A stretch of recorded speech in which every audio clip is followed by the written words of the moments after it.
Hello mga pare ko, ayan dito naman tayo sa ating vlog ngayon.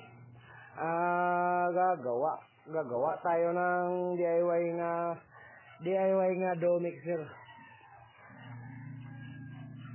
Ayan o. Ambot ko mag-okay ba ni?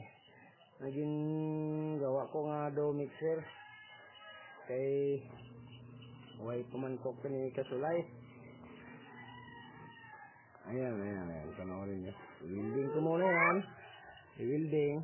Tapos, lagyan ng machine na manual na dough mixer.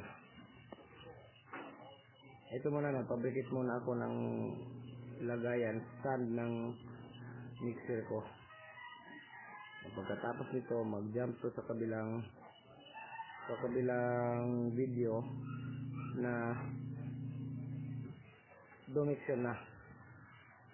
Okay naman din kasi walang pambiling makina, kaya ito na lang ginawa ng paraan para hindi masyadong mapagod kung mag mix ang dough.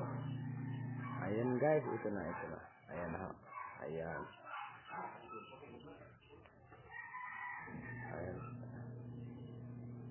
Lubog mo ang video ko mo.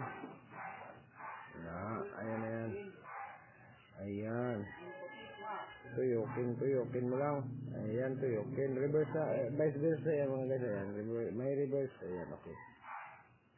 Damo nga salamat sa inyong panonood ka. Huwag kalimutan nga mag-like kag, subscribe kag, share kag, comment pro.